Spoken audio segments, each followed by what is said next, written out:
Selamat sore sahabat Visio. Perkenalkan, nama saya Asep Ajis.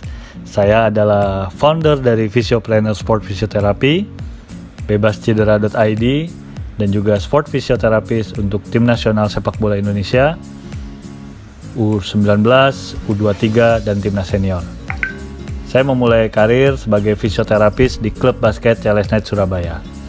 Pada sore hari ini, saya akan coba berbagi tentang football functional prehab, yaitu berkaitan dengan cedera otot.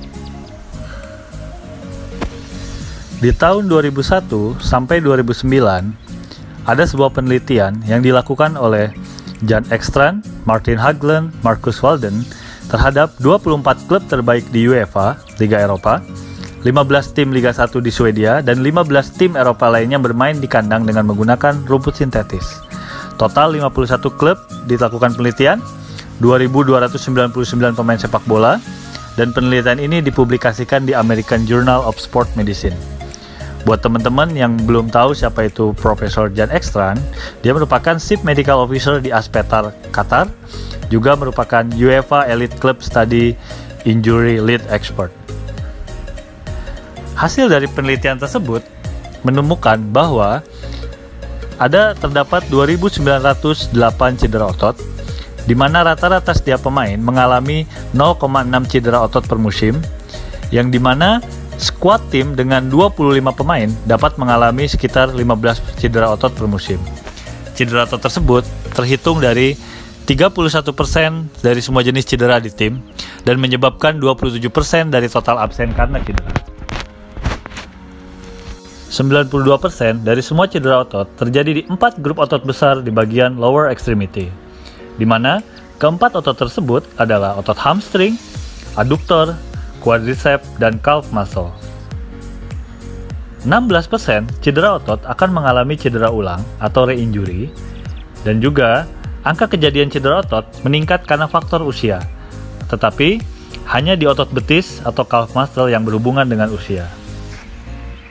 Secara garis besar, cedera di sepak bola 80% sampai 90% dari cedera terjadi di bagian lower extremity, di mana apabila dibagi, beberapa bagian yang paling banyak mengalami cedera adalah bagian di paha, baik paha depan maupun paha belakang, di quadriceps maupun hamstring, di bagian lutut, ya bisa terjadi juga cedera beberapa ligamen.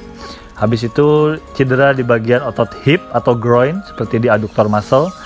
Yang terakhir ada di ankle. Itu adalah 4 terbanyak cedera pada sepak bola, di mana mayoritas dari cedera tersebut 70% itu terjadi karena traumatik dan 30% terjadi karena overuse.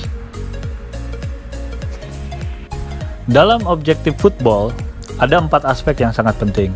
Yang pertama adalah taktikal, fisikal, mental, dan juga teknikal. Sebagai fisioterapi, kita tergabung ke dalam medical team dan juga membantu kerja dari performance team. Makanya kenapa di sini peran fisioterapi dan juga tim medis lainnya serta tim dari performance adalah sebagai faktor yang sangat berkontribusi ke 4 dari objektif football tadi akan berjalan dengan maksimal. Jadi, apa aja sih faktor resiko yang berkontribusi terhadap terjadinya cedera otot pada pemain sepak bola? Yang pertama adalah beban kerja atau beban latihan serta pertandingan yang dinamakan workload dari setiap pemain. Yang kedua adalah kesejahteraan pemain. Yang ketiga, kualitas komunikasi internal di dalam tim. Yang keempat adalah gaya kepemimpinan pelatih kepala. Beban kerja atau workload pemain, pentingnya kita melakukan analisa pertandingan dengan menggunakan data dari GPS atau Global Positioning System, di mana untuk posisi striker itu memerlukan 95% peak match speed dari maksimal sprinting speed yang diperoleh dari sprint test. Begitupun untuk gelandang itu membutuhkan 85%. Nah, di mana dengan kita menggunakan GPS tersebut, maka kita bisa melihat apakah beban latihan yang dilakukan oleh seorang atlet itu sudah melebihi training zone atau zona latihan. Jadi fungsi GPS di sini ini akan berfungsi banget untuk mengurangi resiko cedera. Kenapa? Karena dengan data dari GPS kita bisa mengontrol workload dari players, dan juga kita bisa melihat heart rate, dan juga kita melihat zona latihannya. Nah, di mana data tersebut itu akan dianalisa oleh tim analis pertandingan atau statistik dari sebuah tim. Faktor yang kedua yaitu kesejahteraan pemain atau player well-being. Jadi, kesejahteraan di sini bukan merupakan berapa banyak uang yang mereka dapatkan, tapi pengalaman kesehatan, kebahagiaan, dan juga kemakmuran. Di mana ini termasuk memiliki kesehatan mental yang baik, kepuasan hidup yang tinggi, mempunyai tujuan, dan kemampuan untuk mengelola stres. Jadi, faktor psikis merupakan salah satu faktor yang juga sangat penting dalam mengurangi resiko cedera. Sehingga ada 4 cara yang utama untuk kita bisa melakukan program pre-rehabilitation sebelum kita melakukan rehabilitation. Kenapa prehab menjadi penting? Karena prehab dilakukan sebelum terjadinya cedera ataupun pernah mengalami cedera, dan ini dijadikan bagian dari persiapan sebelum berlatih atau bertanding. Faktor resiko yang ketiga adalah kualitas komunikasi internal di dalam tim. Hal ini akan mengurangi resiko cedera pada saat bisa dilakukan dengan maksimal. Sebagai contoh, komunikasi antara dokter dengan fisioterapis penting sekali untuk bisa menentukan bagaimana program pemulihan yang tepat untuk si atlet yang mengalami cedera, kapan mereka kembali. Setelah itu juga antara medical team, yaitu dokter dan fisio, dengan fitness coach atau strength conditioning coach, yang kita juga akan berkolaborasi.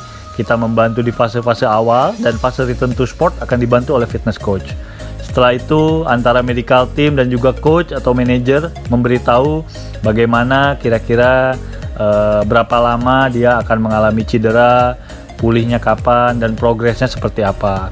Dan bahkan dalam level yang lebih tinggi lagi, antara medical team juga bisa terhadap CEO klub maupun kepada presiden klub.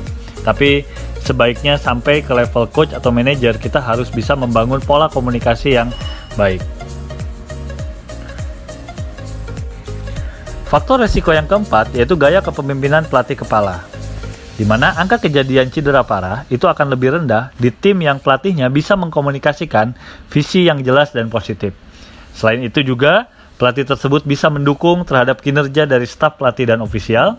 Pelatih juga bisa memberikan kepada pemain dorongan atau encouragement, dan juga pengakuan atau recognition. Karena pemain sendiri mereka membutuhkan support dan motivasi, dan juga mereka butuh pengakuan pada saat mereka melakukan hal yang baik. Nah, di mana hal tersebut pada ujungnya tingkat kehadiran pemain itu akan lebih tinggi di latihan, yang dimana pemain akan bisa percaya kepada pelatih yang bisa menumbuhkan kepercayaan serta kerjasama, dan juga bertindak sebagai panutan. Jadi kemungkinan untuk berbohong, absen karena pura-pura cedera juga itu berkurang.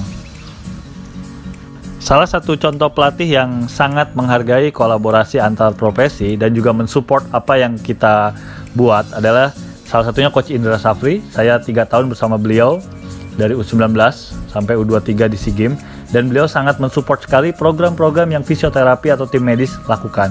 Seperti misalnya kita melakukan screening di awal sebelum turnamen. Setelah itu juga kita melakukan beberapa program pencegahan cedera. Nah, yang ini yang kita kembangkan kemarin sampai ke SEA Games adalah program football prehab sebelum memulai latihan dan juga sebelum memulai tanding.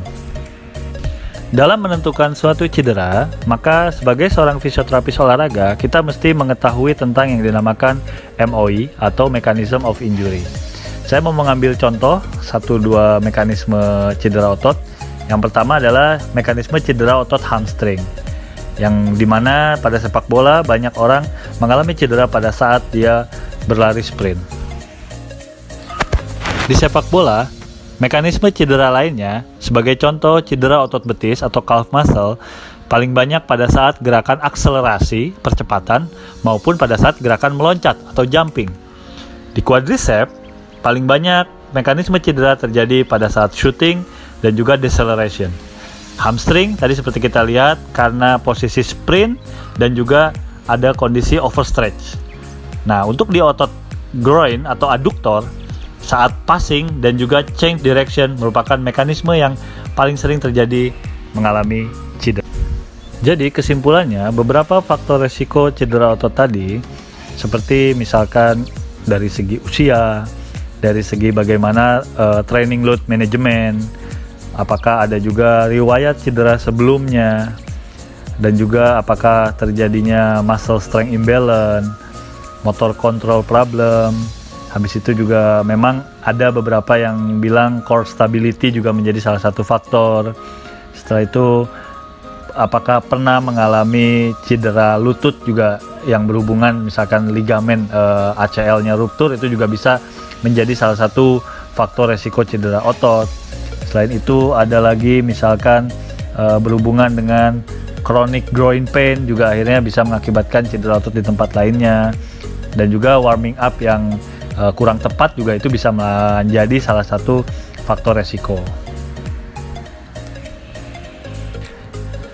Sehingga ada 4 cara yang utama untuk kita bisa melakukan program pre-rehabilitation sebelum kita melakukan rehabilitation. Kenapa prehab menjadi penting? Karena prehab dilakukan sebelum terjadinya cedera ataupun pernah mengalami cedera, dan ini dijadikan bagian dari persiapan sebelum berlatih atau bertanding. Yang pertama adalah bagaimana kita bisa mengkontrol training load. Otomatis ini akan kita berkolaborasi dengan analis pertandingan dan juga kita bisa mengkomunikasikannya kepada coach. Yang kedua berhubungan dengan recovery strategis. Recovery di sini bukan hanya kita berbicara soal stretching, tapi kita juga berbicara soal bagaimana mereka melakukan diet, bagaimana juga pola tidurnya. Itu juga merupakan salah satu bagian yang penting ya, dari segi nutrisi juga dan juga segi psikis ya kan. Nah, yang ketiga yang fisioterapi akan banyak kerjakan adalah sport specific exercise, dimana ini pun kita sudah kerjakan di tim nasional sepak bola kemarin.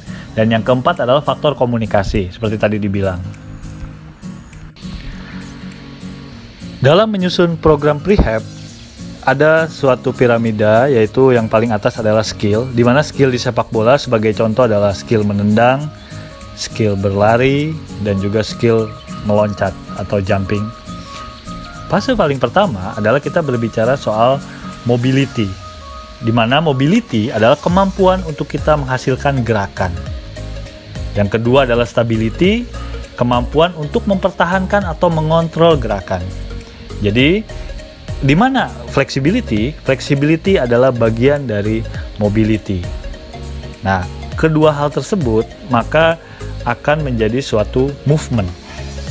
Movement adalah bagaimana kita bisa menggunakan mobility dan stability tadi untuk melakukan basic pattern. Jadi basic pattern dari manusia itu kan kita sudah tahu, seperti misalkan adanya squatting, adanya hinging atau bending, ada pushing, ada pulling, ada rotating ya, ada kita pivoting. Itu beberapa gerakan dasar manusia yang kita lakukan sehari-hari. Dimana akhirnya kita juga setelah movementnya bagus, kualitas movementnya bagus, maka kita memerlukan adanya strength. Strength itu bagaimana kemampuan untuk memproduksi adanya force pada basic pattern yang tadi, di squatting tadi, di hinging tadi, di pushing tadi. Maka kenapa kalau misalkan kita mau memproduksi suatu force, maka kita harus bisa perform dengan efisiensi. Jadi kualitas dari gerakannya harus lebih bagus dulu dibandingkan kita adanya strength. Baru kemudian kita akan berbicara tentang endurance. Nah, endurance ini kemampuan untuk melakukan gerakan tersebut secara berulang-ulang. Pola gerakan tadi bisa dilakukan secara berulang-ulang tanpa adanya fatigue yang berlebihan, kelelahan yang berlebihan. Baru setelah itu kita apabila tadi sudah ada strength, endurance, kita juga akan bisa memproduksi yang namanya power. Power adalah kemampuan untuk memproduksi force secara fast, secara cepat. Jadi strength and speed itu adalah power. Baru setelah komponen semuanya itu bagus, maka skill akan maksimal.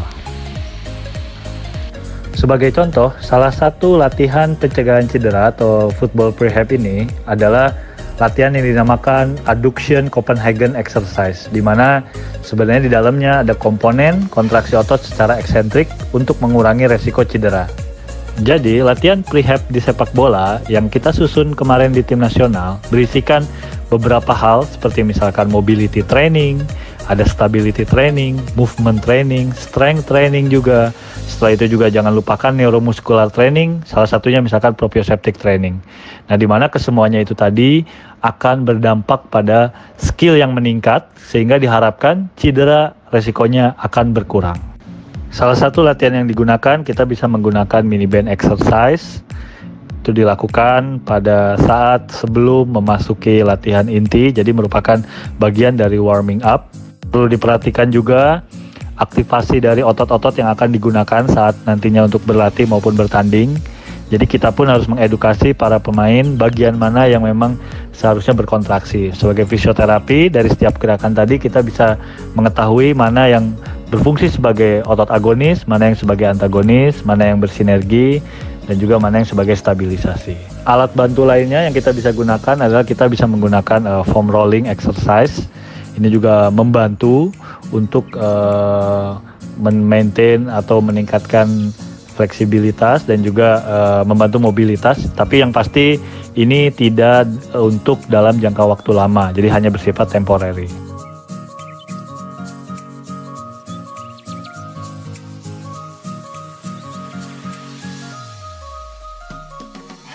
Salah satu yang penting adalah resistance training atau strength training. Jadi dengan menggunakan load, nah itu akan sebenarnya akan membuat fleksibilitas meningkat, mobilitas kita juga lebih bagus, strength kita lebih bagus, stability lebih bagus. Jadi jangan takut untuk melakukan strength training. Salah satu contohnya ini adalah saya kirimkan video untuk deadlift pada pemain sepak bola. Jangan lupakan juga latihan proprioceptic ya untuk reseptor dari saraf kita, karena memang saraf sendiri merupakan salah satu faktor yang penting dalam kita melakukan gerakan. Jadi integrasi antara aktif, pasif, dan juga sistem neural.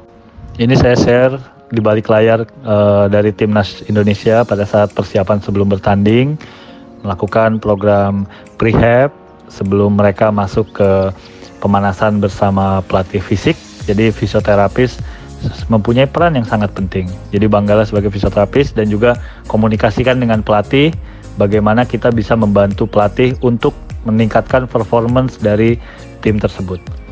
Terima kasih buat teman-teman yang sudah mendengarkan sharing sore ini. Semoga sharingnya bermanfaat. Assalamualaikum warahmatullahi wabarakatuh. Sampai bertemu lagi di sharing selanjutnya.